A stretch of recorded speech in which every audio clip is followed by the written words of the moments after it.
India market invest mindset আপনাদের স্বাগত। যা চ্যানেল নতুন এসেছেন তাদেরকে হলো প্লিজ চ্যানেলটাকে সাবস্ক্রাইব করবেন, লাইক করবেন, বেল আইকনটা প্রেস করবেন, তার সাথে অল বাটনটা প্রেস করবেন, নোটিফিকেশন সঙ্গে সঙ্গে আপনাদের কাছে গিয়ে পৌঁছাবে। আজকে 23 তারিখ, তো 21 তারিখে 55th মিটিং, জিএসটি কাউন্সিলের মিটিং কমপ্লিট হয়ে গেছে, যেখানে আমরা শুনতে পাচ্ছিলাম জিএসটি কাউন্সিলের মিটিংয়ের আগে যে কি নতুন একটা স্ল্যাব তৈরি হতে চলেছে 35% জিএসটি। তো স্যার সেই যে শোনা যাচ্ছিল, কি শোনা যাচ্ছিল, যে লাক্সারি গুডস যেগুলো রয়েছে, টোবাকো, তার পাশাপাশি বেভারেজ কোম্পানিগুলোর ওপরে এই ট্যাক্সের স্ল্যাবটা কিন্তু চাপানো হতে পারে। তো তার জন্যে লাক্সারি গুডসের যে কোম্পানিগুলো ছিল সেগুলো পড়ছিল, বেভারেজের যে কোম্পানিগুলো ছিল সেগুলো পড়ছিল, এবং টোবাকো নিয়ে যেসব কোম্পানিগুলো কাজ করে সেগুলো পড়ছিল। তো এই যে শোনা যাচ্ছিল যে 35%-এর নতুন স্ল্যাবের কথা, সেটা কিন্তু কার্যকরী হয়নি, বা সেরকম কিছু শোনাও যায়নি যে বেভারেজ কোম্পানি বা টোবাকো কোম্পানিগুলোর ওপর এক্সট্রা ট্যাক্সের বোঝা চাপিয়ে দেওয়া হয়েছে। তো এটা কিন্তু একটা ভালো খবর এই কোম্পানিগুলোর জন্য, যেখানে কোম্পানিগুলো কিন্তু অনেকটা কারেকশান হয়েছে। দেখুন, আজকে দেখলে দেখা যাবে এই কোম্পানিটা প্রায় 2% এখনও পর্যন্ত একটা ভালো আফসাইড মুভমেন্ট দেখাচ্ছে। কোম্পানিটার নাম কি? Varun beverage, evergreen business, evergreen company, যেখানে কোম্পানিটা কিন্তু অনেকটা কারেকশান হয়েছিল তার হাই থেকে।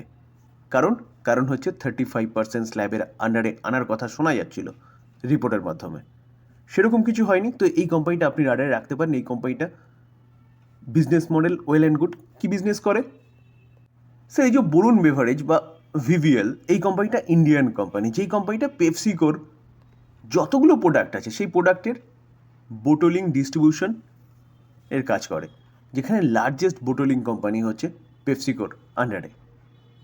তো স্যার বুঝতে পারছেন তো কোম্পানিটার বিজনেস কি? যেখানে এই কোম্পানিটা দেখলে দেখা যাবে, দেখুন, India, Nepal, Sri Lanka, Madagascar, republic of Congo, তার পাশাপাশি Morocco, Mozambique, Tanzania, Ghana, Zambia, Zimbabwe, South Africa, Botswana, Namibia. তো কোম্পানিটা এতগুলো দেশে বিজনেস করছে, যেখানে বিজনেস কিন্তু এই কোম্পানিটা কন্টিনিউয়াসলি বাড়াচ্ছে। দেখুন, কার্বোনেটেড সফট ড্রিঙ্কস, পেপসিকোর যতগুলো প্রোডাক্ট আছে, Pepsi, seven up, Mountain Dew বলুন, মিরিন্ডা বলুন, এগুলো সব এই কোম্পানিটা কাজ করছে, বোটলিং ডিস্ট্রিবিউশনের কাজ করছে, ম্যানুফ্যাকচারিংয়ের কাজ করছে। ট্রপিকানা, স্লাইস, ফ্রুট জুস, তার পাশাপাশি স্টিং এনার্জি ড্রিঙ্ক, তার পাশাপাশি সোডা রয়েছে, Lipton ready to drink, ice tea, Aquafina water রয়েছে। তার পাশাপাশি এই কোম্পানিটা দেখলে দেখা যাবে কিন্তু কুরকুরে এবং পপকর্ন নিয়েও কাজ করছে। তো sir business well and good এবং লং টার্ম সাস্টেনেবল বিজনেস, যেখানে এই কোম্পানিটা যে বিজনেসের সাথে যুক্ত আছে সেই বিজনেস কোনো দিনও বন্ধ হওয়ার মতন নয়। যে ভয়ের কথা শোনা যাচ্ছিল সেই ভয়টা শেষ হয়ে গেছে। তো এই জায়গায় দাঁড়িয়ে কিন্তু এই কোম্পানিটা আপনি আপনার রাডারে রাখতে পারেন ইনভেস্টমেন্টের জন্য, যেখানে কোম্পানিটা লাস্ট 6 মাসে কিন্তু চলেইনি। দেখুন, লাস্ট 6 মাসে দেখলে দেখা যাবে কোম্পানিটা 1%-এর কাছাকাছি একটা ডাউন সাইড মুভমেন্ট দেখাচ্ছে। লাস্ট 1 বছর যদি দেখলে দেখা যাবে 25% মুভমেন্ট দেখিয়েছে। আমরা যদি কোম্পানিটার 5 বছরের চার্ট দেখলে দেখা যাবে 906% মুভমেন্ট দেখিয়েছে, এবং লাস্ট ম্যাক্সিমাম চার্ট প্যাটার্ন দেখলে দেখা যাবে কোম্পানিটা 2294, প্রায় 2300% রিটার্ন দিয়েছে। মার্কেট ক্যাপ কত? 2 লাখ কারোর হচ্ছে মার্কেট ক্যাপ, 2 লাখের ওপরে। পি রেশিও 83 রয়েছে, যেখানে রিটার্ন অন ক্যাপিটাল এমপ্লয় দেখলে দেখাবে 28.8 রয়েছে, রিটার্ন অন ইকুইটি 35.2 রয়েছে, ফেস ভ্যালু 2 রয়েছে, মানে কোম্পানি কিন্তু পরবর্তীকালে এখান থেকেও স্প্লিট দিতে পারে। আমরা যদি লাস্ট 5 বছরে কোম্পানিটার নেট প্রফিট দেখলে দেখা যাবে, দেখুন, 5 বছর আগে 357, সেটা 2021-এ 746, কোভিডের সময় কোম্পানি যথেষ্ট ভালো ব্যবসা করেছে। 1550, তারপরে দেখলে দেখা যাবে 2102, সেটা 2582, তাহলে কোম্পানির প্রফিট লাফিয়ে বাড়ছে। যেখানে 5 বছর আগে অনলি ফর 357 ছিল, সেই প্রফিট কোথায় দাঁড়িয়েছে? 2582। ভাবতে পারছেন? আমরা যদি সেলস গ্রোথ দেখি, 10 বছরে 22%, 5 বছরে 26%, 3 বছরে 35%, কারেন্ট ইয়ারে এখনও পর্যন্ত 22%। আমরা যদি কম্পাউন্ড প্রফিট গ্রোথ দেখি, তাহলে 10 বছরে 49%, 5 বছরে 47%, 3 বছরে 77%, কারেন্ট ইয়ারে 27%। তাহলে কোম্পানির সেলস গ্রোথও বাড়ছে, কোম্পানির প্রফিট গ্রোথও কিন্তু কন্টিনিউয়াসলি বাড়ছে। আমরা যদি স্টক সিজিআর গ্রোথ দেখলে দেখা যাবে, দেখুন, 10 বছরে এটা অ্যাভেলেবেল নেই, 5 বছরে 58%, 3 বছরে 76%, কারেন্ট ইয়ারে 24%। কোম্পানি স্টক সিজিআর গ্রোথও কিন্তু যথেষ্ট ভালো রয়েছে। রিটার্ন অন ইকুইটি দেখলে দেখা যাবে সেটাও কিন্তু কন্টিনিউয়াসলি বাড়ছে। তো যতগুলো প্যারামিটার দেখলাম সবখানে কিন্তু কোম্পানি ভালো পারফরমেন্স দেখাচ্ছে, কোম্পানি কন্টিনিউয়াসলি গ্রো করছে, কোম্পানি এই জায়গা থেকে আরও ভালো পারফরমেন্স দেখাতে পারে। আমরা যদি শেয়ার হোল্ডিং প্যাটার্ন দেখি, নভেম্বর 2024 প্রোমোটার 60% স্টেক হোল্ড করছে, FII foreign institution investor 25.25% stake hold করছে, domestic institution investor 6.50% stake hold করছে। ডোমেস্টিক ইনস্টিটিউশন ইনভেস্টার তার স্টেক সংখ্যা কিন্তু কন্টিনিউয়াসলি বাড়াচ্ছে, যেখানে ফরেন ইনস্টিটিউশন ইনভেস্টারকেও দেখলে দেখাবে সেপ্টেম্বর থেকে নভেম্বরের ডেটা কি দেখাচ্ছে অনেকটাই কিন্তু 1%-এর উপরে স্টেক বাড়িয়েছে কে ফরেন ইনস্টিটিউশন ইনভেস্টার, এবং পাবলিককে দেখলে দেখাবে পাবলিক 8.05% স্টেক হোল্ড করছে। তো স্যার শেয়ার হোল্ডিং প্যাটার্ন দেখলে দেখা যাবে প্রোমোটার এফআইএসডিএস কতটা 92%-এর কাছাকাছি স্টেক হোল্ড করছে। তো কেন হোল্ড করছে? অবভিয়াসলি কোম্পানিটার বিজনেস।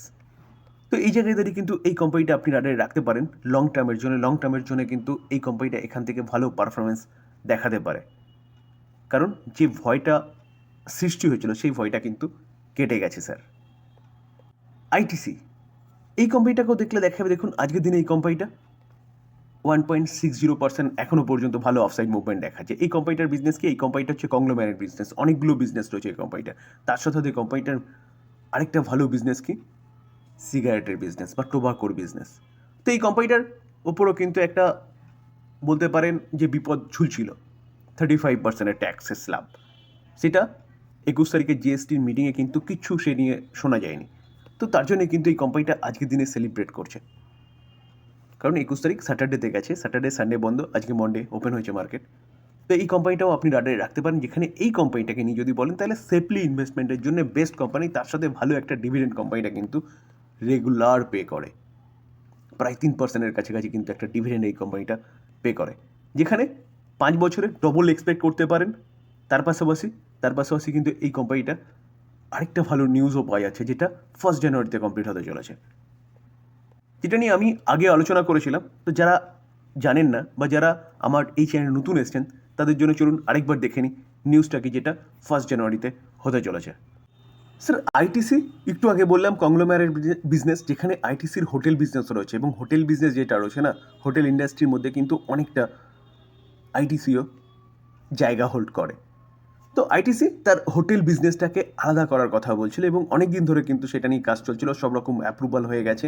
এখন ডেট জানা যাচ্ছে 1 জানুয়ারি থেকে কিন্তু আইটিসির হোটেল বিজনেসটা আলাদা হতে চলেছে। অর্থাৎ যারা আইটিসির শেয়ার হোল্ড করছেন তারা কিন্তু ফ্রি শেয়ার পেতে চলেছেন হোটেল বিজনেসের। এবার রেশিওটা কি? রেশিও হচ্ছে 1:10, অর্থাৎ আইটিসির যারা 10টা শেয়ার হোল্ড করছেন তারা কিন্তু একটা হোটেল বিজনেসের শেয়ার ফ্রি পাবেন।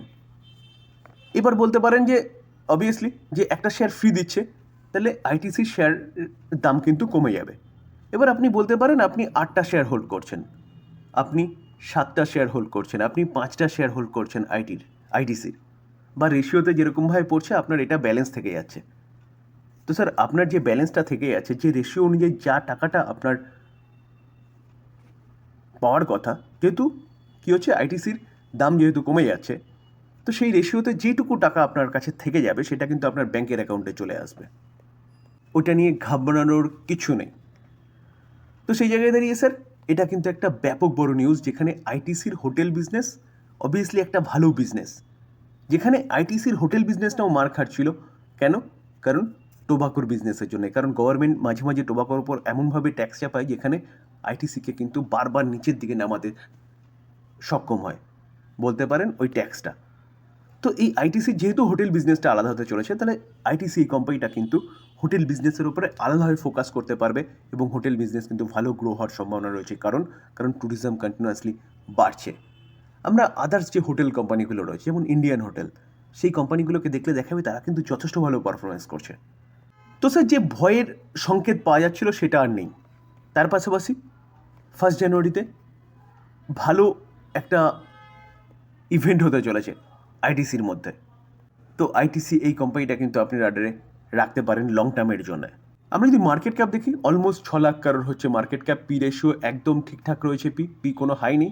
ডিভিডেন্ড ইল্ড 3%-এর কাছাকাছি, return on capital employ 37.5, return on equity 28.4। Face value 1 আছে মানে কোম্পানি স্প্লিট দেবে না। আমরা যদি 5 বছরের প্রফিট দেখি 13,300, 15,500, 19,400, 19,400, 20,700, 20,800 নেট প্রফিট কন্টিনিউয়াসলি বাড়ছে। আমরা যদি শেয়ার হোল্ডিং প্যাটার্ন দেখি, শেয়ার হোল্ডিং প্যাটার্ন দেখলে দেখা যাবে সেপ্টেম্বর 2024 প্রোমোটার নেই এখানে, প্রোমোটার নেই, কোম্পানি খারাপ, বাজে কোম্পানি একদম নয়। তার সাথে আমি সবসময় বলি এফআইএসডিআইএসকে দেখুন, এফআইএসডিআইএস মিলে অ্যাপ্রক্সিমেট বলতে পারেন 85% স্টেক হোল্ড করছে, foreign institution investor 40.53% stake hold করছে এবং ডোমেস্টিক ইনস্টিটিউশন ইনভেস্টার প্রায় 45%-এর কাছাকাছি স্টেক হোল্ড করছে। তো কেন হোল্ড করছে? অবভিয়াসলি কোম্পানির বিজনেস, যেখানে কোম্পানি কন্টিনিউয়াসলি ভালো পারফরমেন্স দেখাচ্ছে, তার জন্য কিন্তু এতটা এফআইএসডিআইএস হোল্ড করে রয়েছে, যেটা আমি সবসময় আপনাদের বলি যে এই কোম্পানিটা নিয়ে কিন্তু আপনি চোখ বন্ধ করে ভরসা করতে পারেন। দেখুন public only for 14% stake hold করছে, প্রায় 15%-এর কাছাকাছি স্টেক হোল্ড করছে, যেখানে গভর্নমেন্ট 0.04% রয়েছে। তো স্যার এই কোম্পানি নিয়েও কিন্তু আপনি চিন্তাভাবনা করতে পারেন লং টার্মের জন্য। তবে ডিসক্লেমার দিয়ে রাখি, কোনো বাই রেকমেন্ডেশন নয়। ভালো কোম্পানি, ভালো নিউজ পাওয়া যাচ্ছে, আলোচনা করলাম, টোটালি লার্নিং পারপাস। বাই করবেন, নিজে ফার্দার অ্যানালাইসিস করবেন, তারপরে বাই করবেন। থ্যাংক ইউ, ভালো থাকবেন।